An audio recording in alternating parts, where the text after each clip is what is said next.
This KFAN podcast is sponsored by Builders and Remodelers, exclusive Twin Cities provider of Elements Windows. Get the highest quality windows at unmatchable value. Visit buildersandremodelers.com for more details.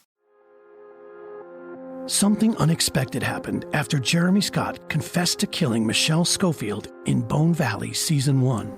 Every time I hear about my dad, it's, oh, he's a killer. He's just straight evil. I was becoming the bridge between Jeremy Scott and the son he'd never known. At the end of the day, I'm literally a son of a killer. Listen to new episodes of Bone Valley Season 2 starting April 9th on the iHeartRadio app, Apple Podcasts, or wherever you get your podcasts. Man.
In the batter's box, which has become box in the press box due to Mother Nature, and we welcome you to beautiful Target Field. It is take us out to the ball game, take us away from the field. Lavelle Neal III is a columnist for the Star Tribune, and he's ballyhooed, and he's kind enough to be the 9 to noon co-host today. The on-site engineer and producer is the great J-Dub, Jared Wells, and Akara Savage guides the great Ship Love Covenant from FM 100.3 KFAN, the sports leader. Good morning, Lavelle. Good morning, PA. This is a pleasure and an honor and a privilege. It's beautiful. This is beautiful. Next to you here and co-hosting the show. I mean, the weather sucks right now. The atmosphere outside of Target Field, as I pulled into Ramp A, quite festive. You got a lot of red, white, and blue rolling around, getting breakfast sandwiches and Sky-U-Ma Twins and things like that. Game today at 3 o'clock against the no-hitting Astros. And now Lavelle is a columnist who is ballyhooed for the Star Tribune and StarTribune.com. But back in the day, my man's covered thousands of Major League Baseball games. Let me begin with this. Yesterday, is there anything worse than a long weather delay on a getaway day? And good morning.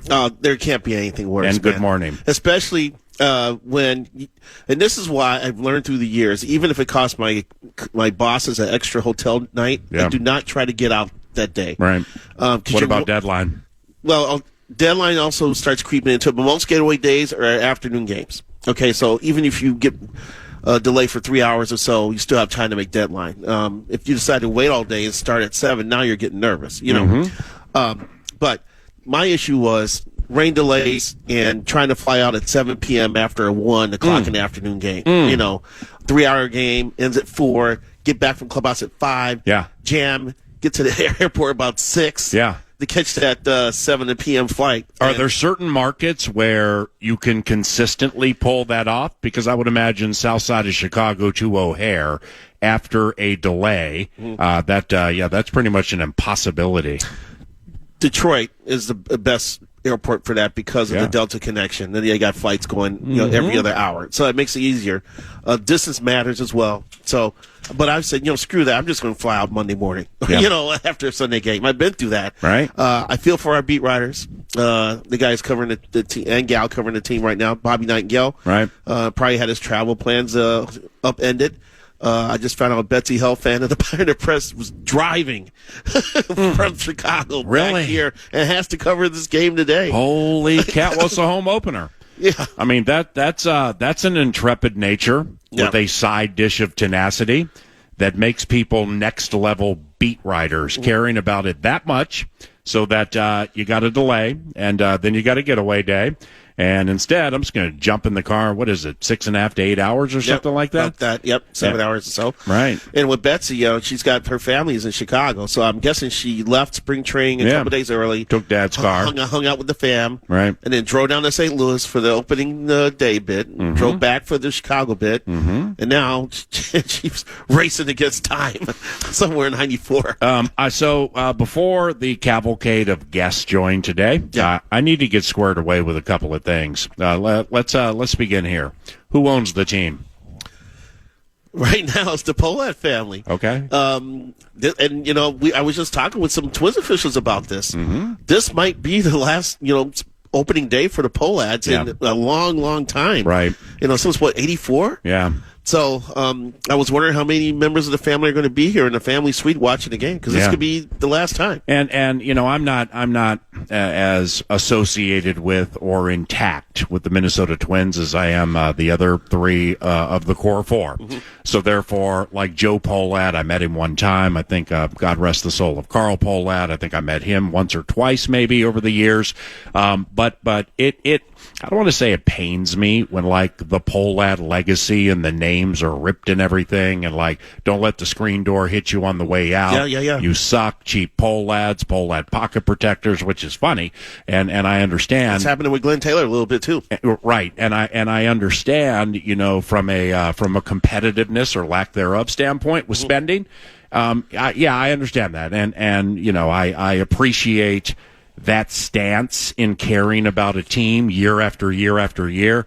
However, legacies are legacies, man. And I mean, this is a long-standing legacy with the Polats and stuff. And sometimes, like Mama said, it's better to say nothing than to say anything at all sometimes. Right. And that's just kind of how I look at that thing. What about you? Yeah, I can see where you're coming from on that. And as I wrote about the day that they announced that they were exploring a sale, that the Polat history is going to be complicated here. Carl did some great things at the beginning. They won 2 World Series. He hired a young executive named Addie McPhail, right, who in turn hired a young Tom Kelly to be the manager. Right. And it was a union that worked beautifully together. They made beautiful music together. Yeah. Won World Series in 87 and 91. Big Train was the pitching coach. Carl Willis. Yeah, a bunch of Gardy was a base coach at that time. Third base coach. Wow, that's sweet, man. Way back in the day, you know. And so from that standpoint, it secured the future of baseball in this town at the time. And at that time, Carl couldn't do anything wrong, and everything went haywire when he started seeking a new ballpark. And then there was the flirtation with Don Beaver and moving to North Carolina. Then there was the contraction, and then I'm going to donate toward a stadium, which ended up being a loan in which I'm being repaid back with interest.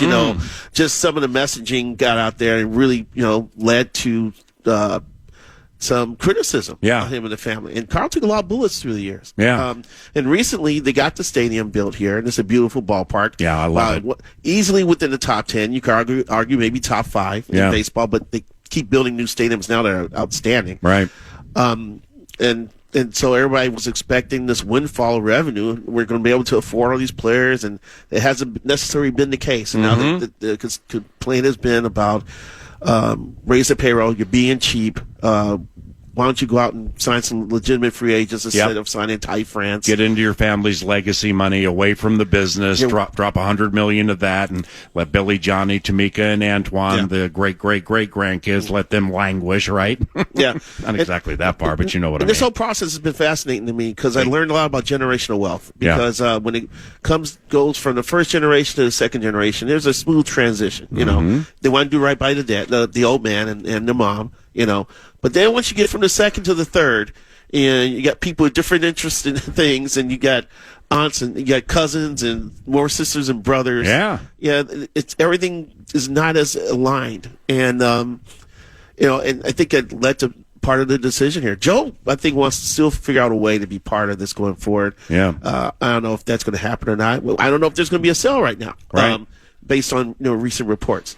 Understood. But, so this has become a little bit of a soap opera, and based on what's gone on in the last 10, 12 years with the fight to get the stadium and having some success and enjoying the Bomber Squad and some other ups and downs, it's got a little soap opera to it. How much does the wonky TV situation here impact what the team can do? I mean, it's massive, right? Well, and here's the thing. This is what baseball has to get its crap together on. It's because of the ridiculous disparity in local television revenues between the haves and the have-nots. Right now, the New York Mets have a $200 million pay. No, the New York Mets are spending $200 million more on their payroll than the Juan Twins. Soto, though. I know. They're able to pay Juan Soto $800 million. Ohtani getting $600, $700 million. Mm-hmm. And these are teams that have fantastic television deals in the 9 figures, Yeah. Their payrolls are being met by the annual TV income. Right.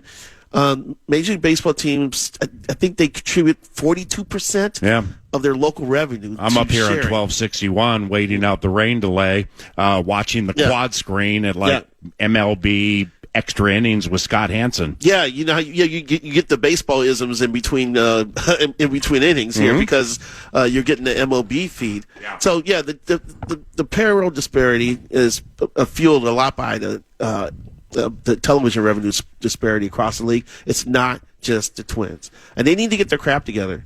And so we're gonna share all our television revenue. 100% goes in the same pot, and we're going to split it 30. Dig it. And that will be. You wouldn't even have to say the word salary to cap for that to happen, and that would help tremendously. Excellent point. Outfielder Harrison Bader joins 9 to noon at 10:45 today. He's new to the Covenant, and holy cow, he's making a splash out of the gate. My man has 3 home runs, just one behind his former Yankee teammate Aaron Judge. Mm-hmm. Harrison Bader, who knew? Is it cool having him on the team? Yeah, Harrison likes to, based on what I've seen during spring training, Harrison likes to walk around with his shirt off in the clubhouse, man. Okay. I tell you what, he is ripped. He's like the Jake Middleton of the Twins? Yeah. That's what Middleton does with those Gorgie interviews. We've all noticed that, right? Mm-hmm. It's pretty hilarious to watch, but the man likes to take his shirt off, but he deserves it because the man's put together. Bader is? Yeah. Wow. He won a Gold Glove with the Cardinals. Yes. Yeah, that's sweet. I mean, he's a great fit for this team because he can play all 3 outfield positions and he can be a late inning defensive replacement. Yeah. And if he's going to start hitting home runs, he's going to get some more starts against right-handed pitching. And doesn't necessarily require fat stacks of TV-generated cash. No. Now it's a late spring training move. Yeah. Because Joe Paul had decided, said, okay, I'll give you a few more $1 million to try to fill out the roster. And he signed Time for X, and they signed Harrison Bader. Yeah. And it's worked out. Maybe Harrison's got a little chip on his shoulder for having to sit through free agency for so long. Right. So it's a win-win for both sides. And like I said, if he's going to hit, then Rocco's going to have to figure out a way to keep him in the lineup because I think it's really hard to head in a different direction now with this conversation. But putting together a lineup with this group is pretty difficult because they don't have a focal point. Their last focal point of the offense is actually throwing out the first pitch today. You know who's throwing out the first pitch? Who? Nelson Cruz. Wow. Nelly Cruz was the bomb when he played here. I think it's easier to put together a lineup when you know who your number 3 or number 4 guy is going to be and build that lineup around him. And I don't think Rocco has that right now. Yeah, and that's a problem because as we'll get into, maybe with Derek Falvey or some of the other luminaries, the last 5 years of Major League Baseball, and ain't nobody breaking news here, but the World Series winners have been top 5, maybe top 4 in home runs during the season. So home run prowess, 3-4 prowess, maybe 5-6 getting home runs from those spots. Right. That could be super key. The Wild lost last night, but nabbed a precious point. The Wolves are at the Nets tonight and should win. Slumping Grizz get Miami on a back-to-back after the Heat smashed the Boston Celtics last night, and the Warriors are at the Lakers. That's the NBA portion of the equation with the disease play-in still a topic.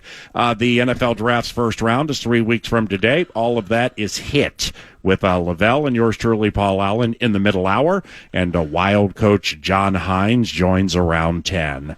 Lavelle Neal III, yours truly, Paul Allen, from Target Field for the Twins home opener, 3 o'clock today against the no-hitting Stros. The on-site producer and engineer is Jared Wells. Kara Savage guides the great ship Love Covenant from FM 100.3 KFAN, former Major League Baseball manager and bench coach, right-hand man for Rocco Baldelli. Jayce Tingler is our first guest, and he'll join us around the corner. Welcome to 9 to Noon.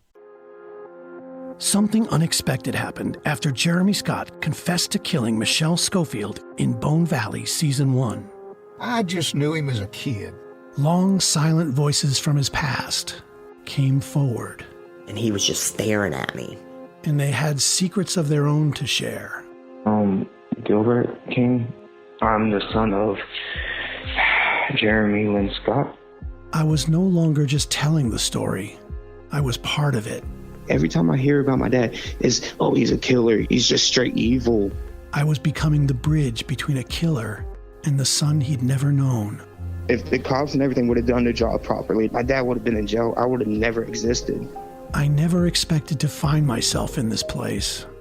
Now, I need to tell you how I got here. At the end of the day, I'm literally a son of a killer. Bone Valley, Season 2. Jeremy. Jeremy, I want to tell you something. Listen to new episodes of Bone Valley Season 2 starting April 9th on the iHeartRadio app, Apple Podcasts, or wherever you get your podcasts. And to hear the entire new season ad-free with exclusive content starting April 9th, subscribe to Lava for Good Plus on Apple Podcasts.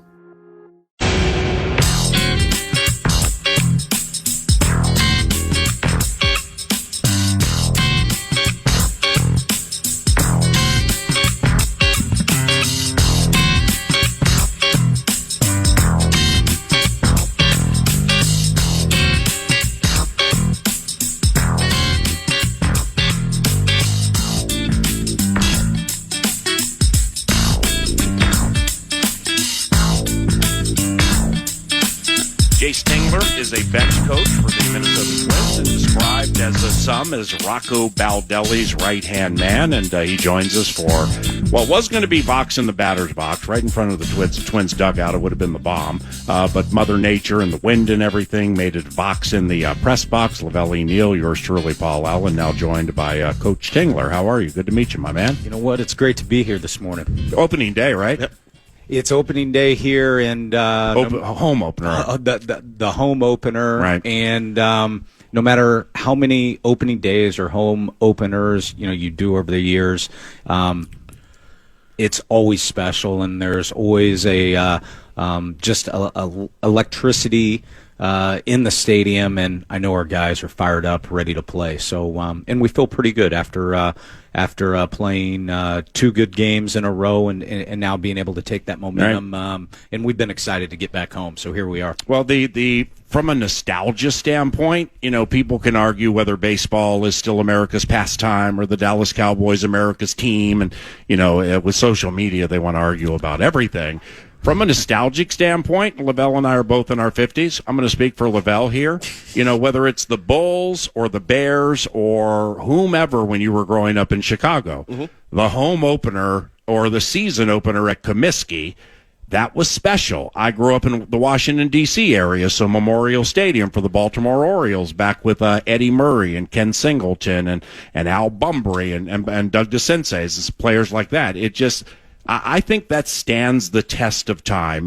An opener or a home opener in Major League Baseball just always brings out nostalgia. I agree, and there's nothing better. You look up in the stands and you see, maybe parents taking their kids out from school, and you get to skip school and you get to watch some baseball. And today, the kids get to watch Joe Ryan take the bump, and right. We feel good about that. One of the best moments of my childhood was when I was in high school. And Dad shows up and pulls me out of school. He said there's an emergency at home. And so I'm like, I'm in the car going, what's wrong? Did the house burn down? Is Mom okay? What's going on? And he pulls out 2 tickets to the White Sox home opener out of his pocket. And it was the first game after Carlton Fisk joined the White Sox from the Red Sox. Wow. And it was against the Milwaukee Brewers, and he hit a grand slam.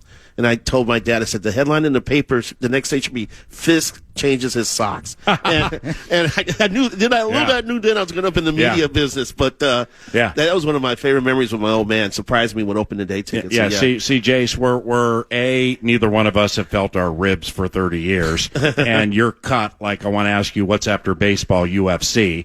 And secondly, with Comiskey, which is now what, U.S. Cellular?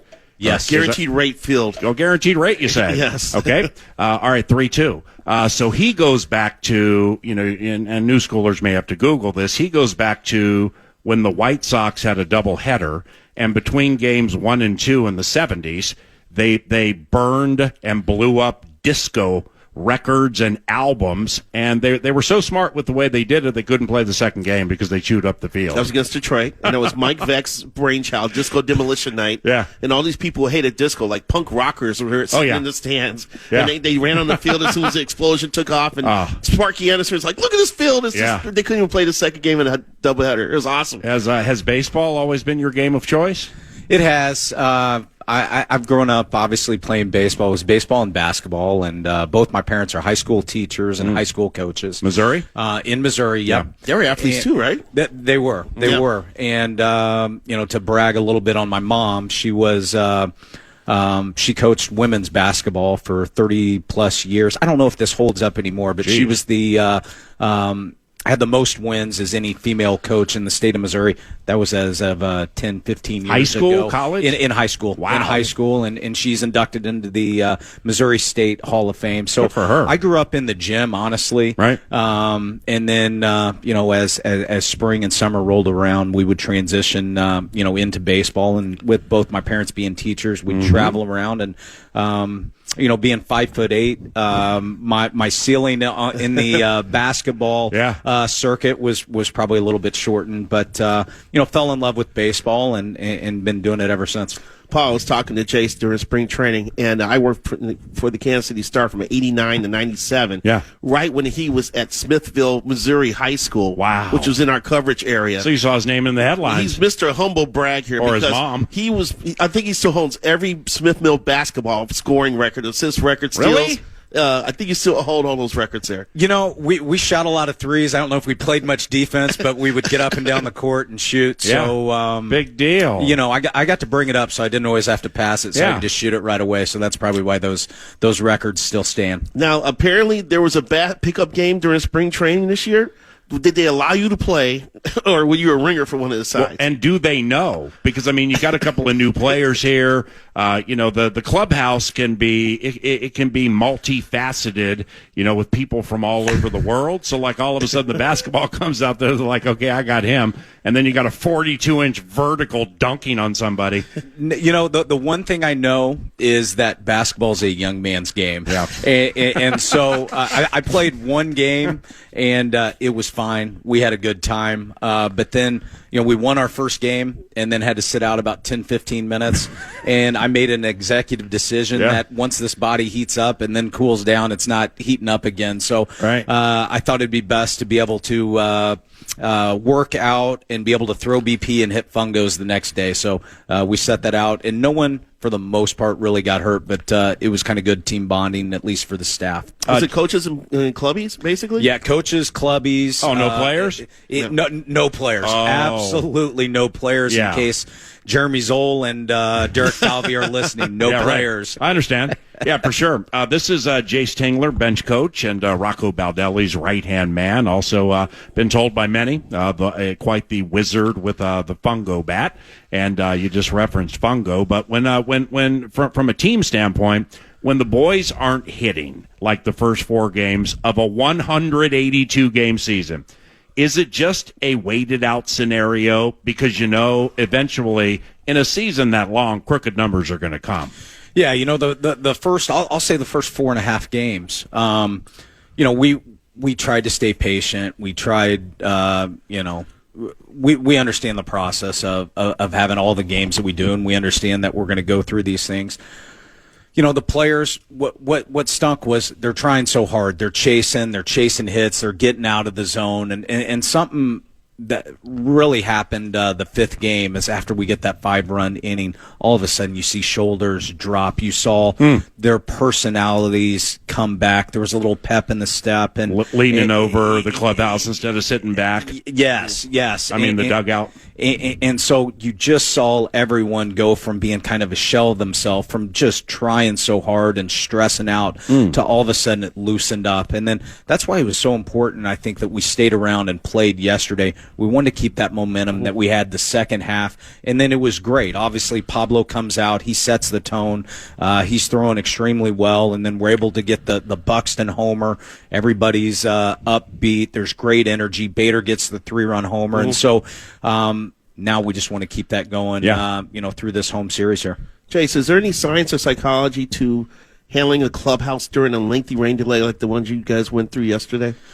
Playing in the AL Central and being in the Midwest, the majority of the guys that have been here kind of understand that. It feels like almost every Pablo start, even in spring training through last year, it feels like we're getting some type of rain delay. So Pablo's probably the best at handling it through all his experience. And then our guys have been around. They kind of know. They want to know, hey, what are you hearing on first pitch, et cetera. And we do the best we can to update. And then, once we got word we're playing at 4:30, everybody, goes from kind of moving around and laying around and working out lightly in the gym to then it gets game mode. And I think we did a really good job coming out yesterday. And like I said, the Buxton homer, I thought that just helped kind of get things going. Well, 466 feet is going to make everybody get going there. There were a couple naps being taken. How many guys took naps during the rain delay? I'm guilty of one.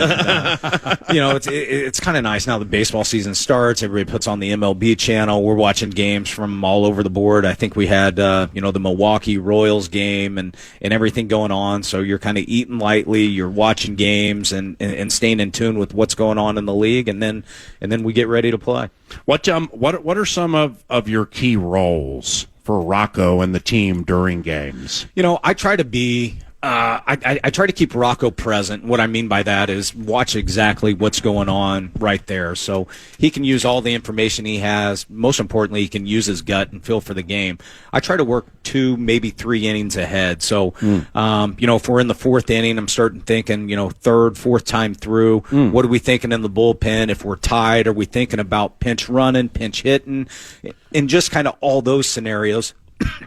And I'm going to run those by him. But my goal for him is to stay present in the moment, and then I'm going to throw 3 or 4 different scenarios out there, let him think of it, so we're never caught off guard when those moments happen. That's terrific.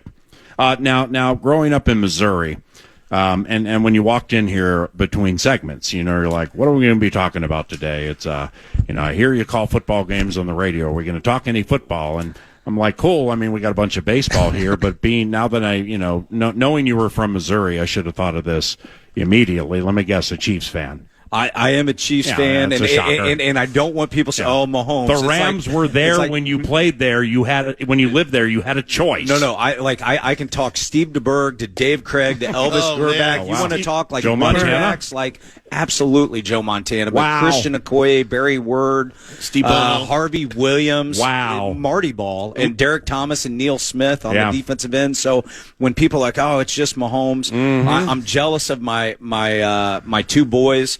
They've grown up getting to watch nothing but that's great. Playoff wins, and I grew up watching nothing but playoff suffering. Oh, that's true. That's right. During that era, you mentioned the name Christian Okoye, and interestingly, with him, have you ever seen the movie Blindside? Michael Orr. Absolutely. Okay. Well, I went to high school in Glendora, California, Southern California, which is right next to Azusa, California, and Azusa Pacific. University, Okay. an AIA school.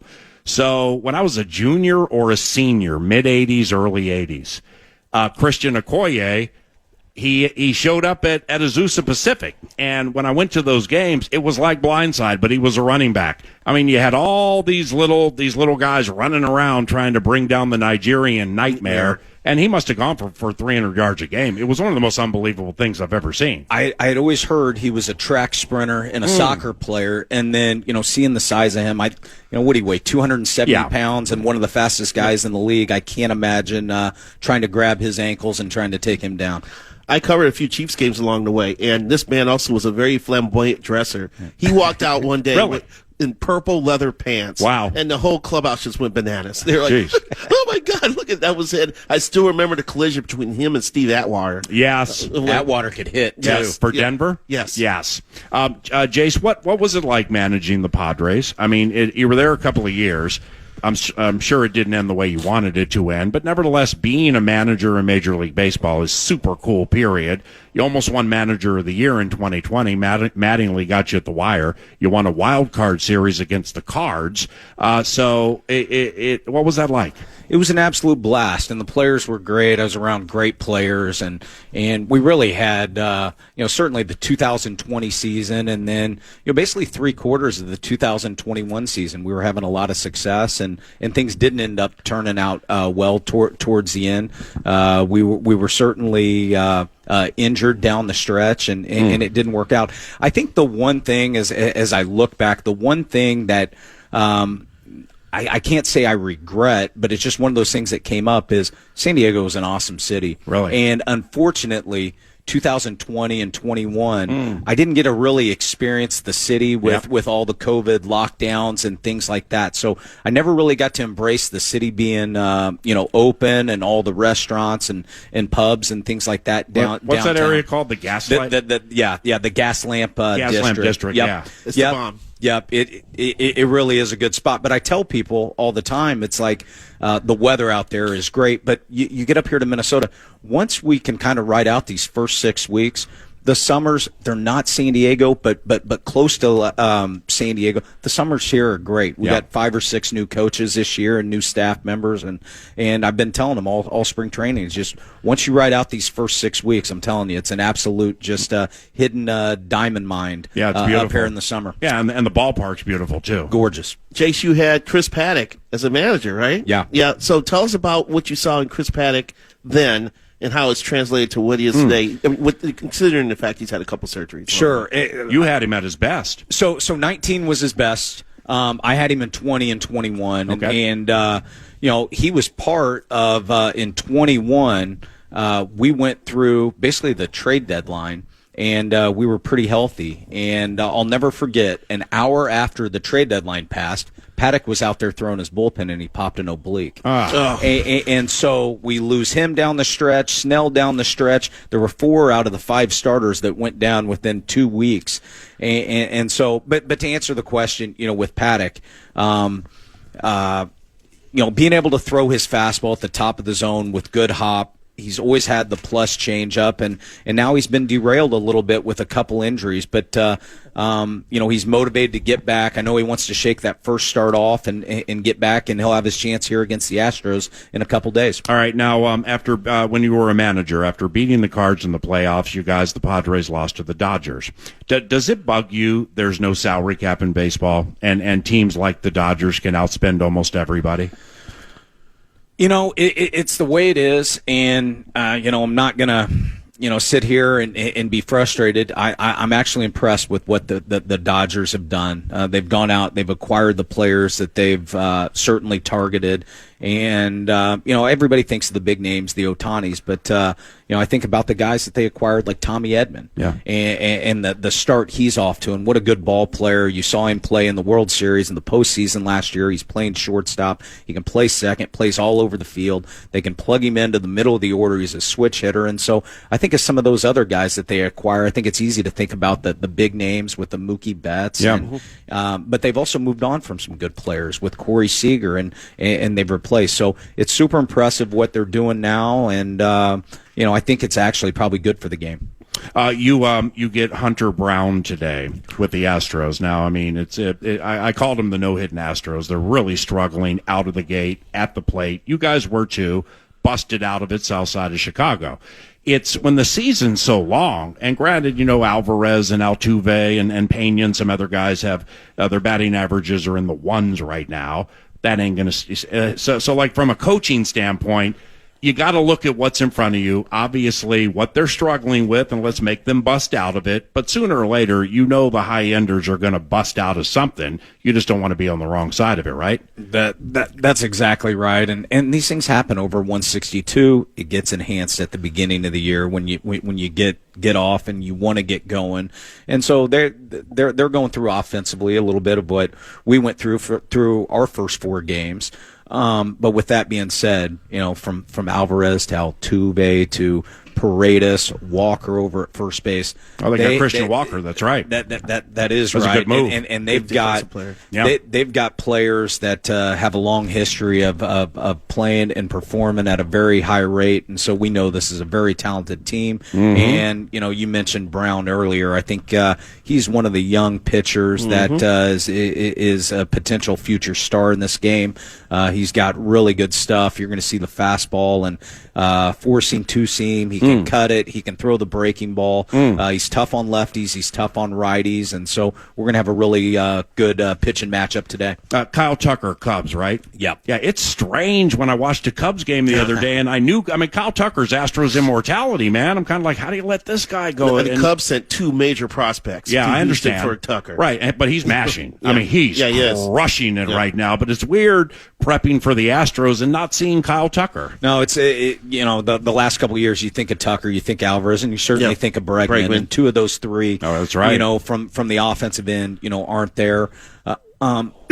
Excuse me. But with Paredes out there and the prospects that they traded for, the young outfielder who made the team out of spring training, and so Houston has done a good job for the last 10 years. Maybe more than that, and they've certainly pitched it well, and they've always been known as a tough offensive team. And you look up at their stat pack, one of the things that stands out is they don't chase much, they walk, and they don't punch out. Right. So you have to beat them in the zone. You've got to attack the zone, and that's what Joe's going to be doing today. My man, God bless you and your family, and that was fantastic meeting you. I'd love to do it some other time. I'll tap on either Mitch or D. Morse or whatever, and somewhere down the road, if you're bored in a hotel room, 9 to noon, we'll call and we'll catch up. All right. The one thing I took away from today is that parents that are listening to this show right now, go get your kids out of school, bring them to the game today. Yeah. It's okay to do that. Yep. Take them out to the ball game. I appreciate you. Thank you, Jayce. Thanks for having me. That's Jayce Tingler, bench coach for the Minnesota Twins. That was terrific. Now, joining us next will be the president of baseball operations, Derek Falvey. This is 9 to noon from Target Field. It's the Twins home opener, 3 o'clock today against the Stros. You're listening to the Something unexpected happened after Jeremy Scott confessed to killing Michelle Schofield in Bone Valley Season 1. I just knew him as a kid. Long, silent voices from his past came forward. And he was just staring at me. And they had secrets of their own to share. Gilbert King. I'm the son of Jeremy Lynn Scott. I was no longer just telling the story. I was part of it. Every time I hear about my dad, it's, oh, he's a killer. He's just straight evil. I was becoming the bridge between a killer and the son he'd never known. If the cops and everything would have done their job properly, my dad would have been in jail. I would have never existed. I never expected to find myself in this place. Now, I need to tell you how I got here. At the end of the day, I'm literally a son of a killer. Bone Valley, Season 2. Jeremy. Jeremy, I want to tell you something. Listen to new episodes of Bone Valley Season 2 starting April 9th on the iHeartRadio app, Apple Podcasts, or wherever you get your podcasts. And to hear the entire new season ad-free with exclusive content starting April 9th, subscribe to Lava for Good Plus on Apple Podcasts. fan.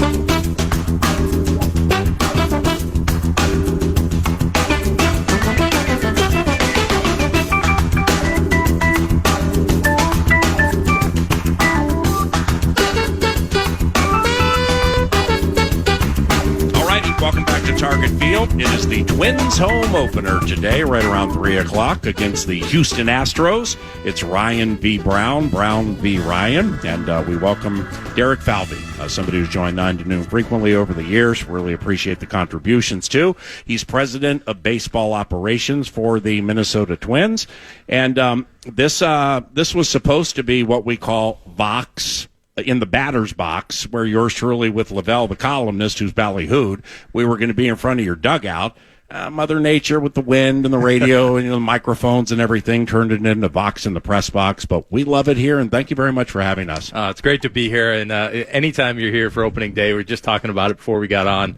It's a special, special day with a good energy. Yeah, it's, with Jayce Tingler, who it was great to meet. Holy cow, what a wonderful personality.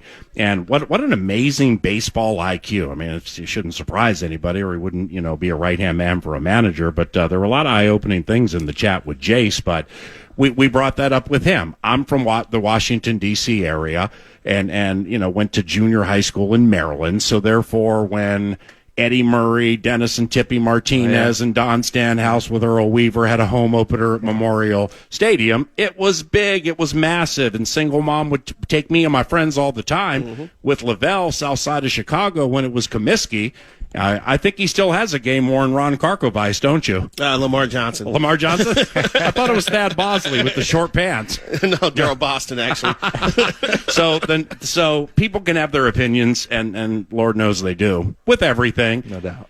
When you get here and you're in TV3 and you're the president of the team, or just everybody involved, there's forever a nostalgia with an opening day in Major League Baseball. You could just feel it. No doubt. I mean, I go back to my early years, and I grew up in the Boston area, and the Red Sox, when I was a kid, whether it was Tony Pena, I loved to catch, right? Mm-hmm. Tony Pena was a catcher. He used to stick his leg out, way out. That was the stance that he had. I used to try and do that in Little League. The coaches didn't like that very much. But, I mean, I think back to my grandfather, my father, my uncles, my cousins. I come from a big family. We loved opening day and being around it, whether you were at the park or got a chance to be around it, or just you're watching it at home. It's like a holiday where you want to work, right? You just want to be around it. You want to be in the building. And for the close to the last 20 years, I've gotten a chance to do it, and I feel blessed.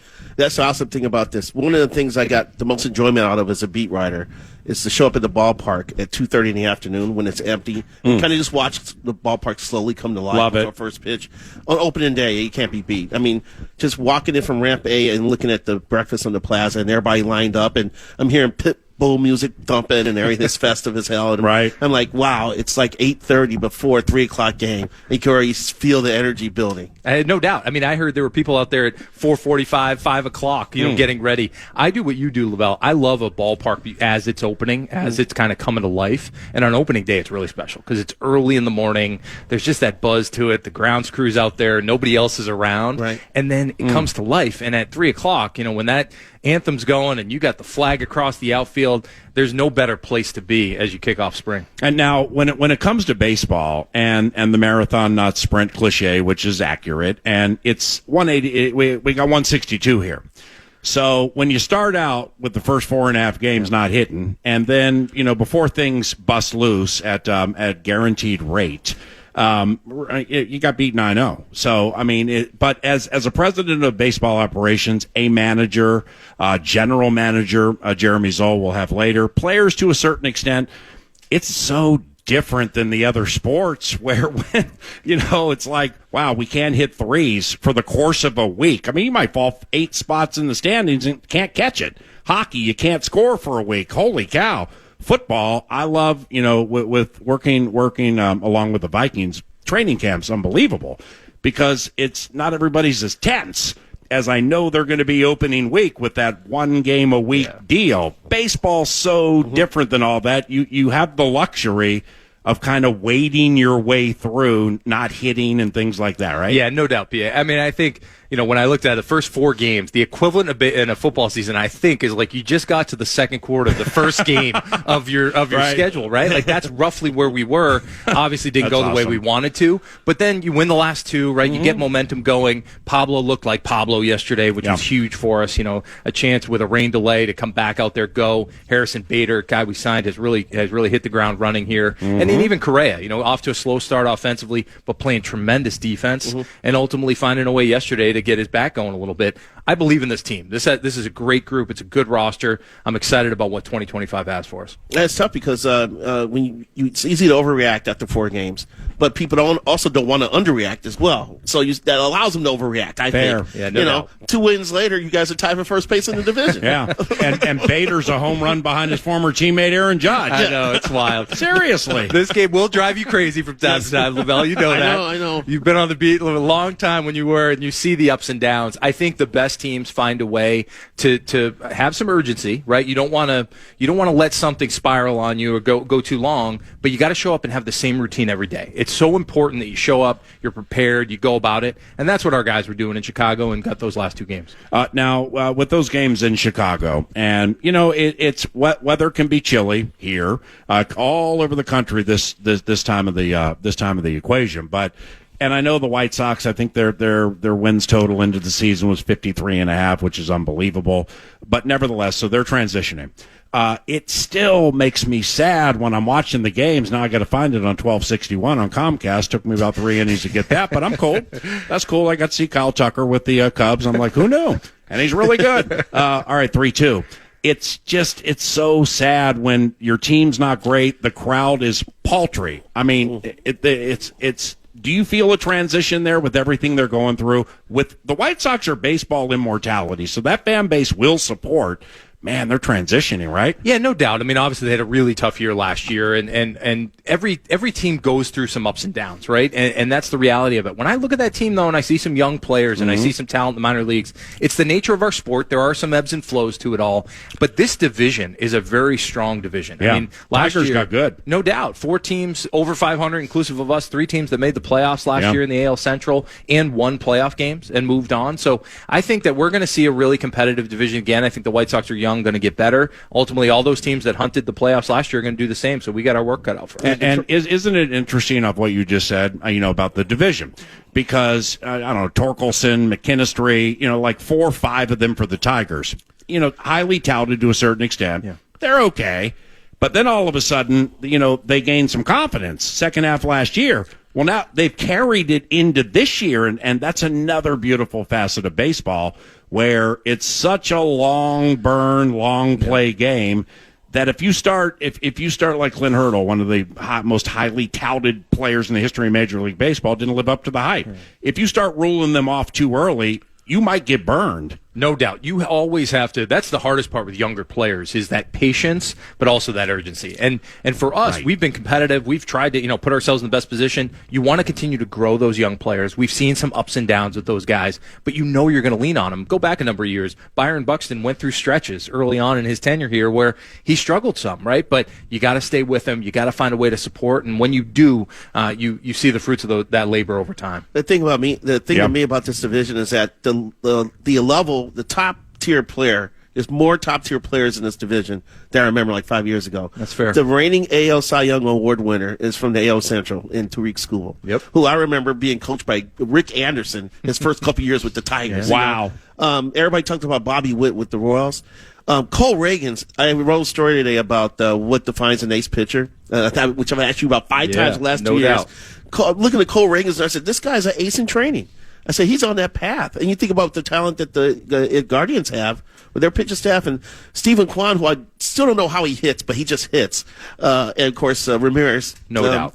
When you think about just how this has gotten from a top-level talent standpoint. No doubt. This division, I think, is really deep. You just mentioned it. I mean, Jose Ramirez is one of those guys that kind of goes under the radar, and he's been a perennial MVP candidate in this league. And so Cleveland's been there, every year. We've gotten a chance to go back and forth with them. We believe in the talent with this group. Pablo Lopez, Carlos Correa, Byron Buxton, Royce Lewis, when we get him back on the field here. We know this group can really shine. And I feel like, like you just said, I think sometimes the central part of the country doesn't get the due that some of the markets on the East and West Coast get. But it was a really competitive AL Central last year, and I think it will be again this year. Derek Falvey, president of baseball operations for the Twins. Home opener today, 3 o'clock. Twins have won 2 in a row. Astros not hitting right now, but as Derek explained, go ahead and say that that they're a no-hit and no-playoff team and watch them hang 8 on somebody. That's baseball. What about Ty France? He had some good years with the Mariners. Yeah, Ty's a great fit. I mean, you think about a couple of the guys that came in for us this year. Ty France is a guy that, very quickly when we saw him in the clubhouse, we said, this is a guy that's really going to fit us well. It reminds me a little bit of Kyle Farmer, who we had the last couple of years. Great teammate. Guys gravitate to him. But we felt like we could get a lift at first base. He had a tough offensive season last year, but he was an all-star back in 2022. We felt like he's still young enough, still growing. He made some swing adjustments, and we saw through spring training he's maybe our best hitter through camp. And ultimately, I know we'll get off to a good start. He hit some balls good in St. Louis, got some bad luck, but ultimately he's really started to swing the bat well, and he's going to be a good lift for us defensively. I was going to say, what are your thoughts on his defense? The metrics were not kind to him last year, and he seems to have the chip on his shoulder about that this year. Yeah, you know what was interesting, and I had talked to him about this, but then he said it. We did a broadcast at the end of spring training where he was mic'd up in-game at first base. It was pretty cool. They asked him about it. Justin Morneau did on the broadcast, and he said he talked about his setup and what he was trying to do pre-pitch last year that was different than what he had done before, and he thinks that actually impacted some of his metrics and what he was trying to do, trying to anticipate pitches, move a little bit too much too soon. So now he's just gotten back to the fundamentals that he feels like he did back in 22, 23 that'll allow him to be the first baseman that we know he's capable of. Now, go ahead. Yeah, because I know Joe Morrow came down for a while and worked with him at first base a little bit. He liked what he saw. And he was like, well, we've been hitting ground balls at him and hitting choppers at him to see with the fungo bat. I was like, wait a minute, you're using a fungo bat? He's like, no, not really. I'm just kind of holding it. Because the ex-player handing him a fungo bat is like showing him a calculus test. Yeah. Wow. It's just like, what is this thing? But apparently France acquitted himself well in these drills, and so there's optimism there for him. Yeah, I think for him, I mean, everything you just talked about, he's got the physical abilities, right? He's got all the talents. Maybe where he was set up last year, maybe what he was trying to anticipate, movement, things like that didn't go as well. But I guarantee you he's a guy who we've seen already has put in really good work over there. Derek, can you, and the dumb question, I apologize, can you help me with the torpedo bat? Because here's the deal. Like the Yankees hit 15 home runs, whatever, 9 in a game. Torpedo bat this, torpedo bat that. I didn't even know there was something outside of DeMarini or some of the other old school makes. I'm like, okay, probably need to read up on this. Well, then they run into Zach Gallen and the guy before him. They're not. So what? Are they not using torpedoes in this? So like the torpedo bat bit. What is it? Yeah, I think sometimes these things take on a life of their own, right? Yeah. You know how it works in social media and otherwise. They hung a big number on the Brewers that game, and they scored a bunch of runs. Not everyone who hit homers that game was using a torpedo bat, but Judge wasn't. He hit 3 home runs. That's what I was going to say. Aaron Judge isn't using them. So hey, listen, this is the cat and mouse game inside baseball, right? Pitchers make adjustments, hitters make adjustments, then pitchers adjust again. Hitters are adjusting here. It's a bat that has a little bit more of a taper toward the end of the barrel, where normally if you catch that ball at the outer half, you roll over, you hit a weak ground ball to second base. Maybe that's a foul ball now, and that more of the bat and the center of mass is in that middle of the bat, in the sweet spot where you want to hit it. We'll see. Our guys have tested them. Some guys have used them. Some guys have used them in games across the baseball, even going back to last year. So we'll see if it becomes an actual trend or something that'll be a little short term. So a former player for the Twins went on Twitter and said, the way I torpedoed my bat when I played was choking up on it. Yeah, right. Yeah. That's another way to do it, right? So everyone's going to make adjustments. Guys are so particular about bats. Really cool to see sometimes in the every sport has such unique inside stories. Here's one. I see our hitters, and Morneau would talk about this too. They weigh their bat on something that's used for coffee, right? They weigh it to the gram. Wow. Right? So sometimes they're looking at, this is 33 inches, 31 and a half ounces, and they want to know generally how the weight is distributed. Yeah. I mean, it's their craft. They're working at it. Well, you better hope that scale's used for coffee, because if it's not, get it out of the clubhouse right now for the home opener. This is Derek Falvey, president of baseball operations. Time for 2 more. You've done quite well with the hand you've been dealt, the circumstances with this market, however you want to put it, TV deals, whatever. What's the sustainability of the totality of Major League Baseball like? Not like it's going to go away, but competitive nature if there's not a centralized TV deal or a salary cap. Yeah, well, I think it's been discussed maybe more this offseason than I think I've heard in my career to this point. And yeah, there are growing gaps, right? We understand the Dodgers and maybe a few of the other high end payrolls that are growing. I've spent my whole career, first in Cleveland, here in Minnesota, trying to focus on the things we can control, which is build a good farm system, Great point. Have a good development system, have good coaching. You talked about Jayce Tingler. I mean, Jayce, Rocco, the staff, they do so much work to try and elevate the guys we have here, and we believe we can go compete. Now, the reality is there are probably going to be some things discussed around the game, around how to make sure that there's continued competitive balance so that you can sustain it across all markets. We'll see how that plays out over the years to come, but I'm hopeful that we find a way to get to that moment. So it's not something you think about all the time? I think about the things I can control, Yeah, right? gotcha. Which is what happens on the field, Yep. what our culture looks like, how we navigate. It's something certainly at the ownership level, at the commissioner level they're talking about. We'll play whatever role we need to along the way, but I feel like control the controllables and put our team in the best position to be successful. Yep. There's an Andrew Miller, the pitcher, Andrew Miller, the executive question that I want to get to. But that might get left on the cutting room floor in case you get the wrong answer. So let me finish with this. Your children, 2 boys and a girl, correct? Yes, that's right. Will baseball and softball be their sports of choice because Dad works in the game? It already is on a lot of levels. I appreciate you asking. My family, my wife Megan, she's a rock star at home, and my kids, they love the game. They'll be here today. I mean, opening day is about, you talked about it, nostalgia. It's about family. It's about connection. It's about those core memories you get around the game of baseball. My kids absolutely love it, and so I look forward to bringing them along the journey. And the reason I brought up Andrew Miller, Chief Operating Officer for the Vikings, when we're on road trips, I sit by him on bus 4, and we chat about old school baseball. And he also grew up in the Riverside area. I went to Glendora High School, so we know a lot of people from that area, and he speaks very highly of you. And when you said, hey, I mean, in your heart of hearts, if you opened a vein, I would prefer it would be this way and everybody would be more competitive, but that's not what it is.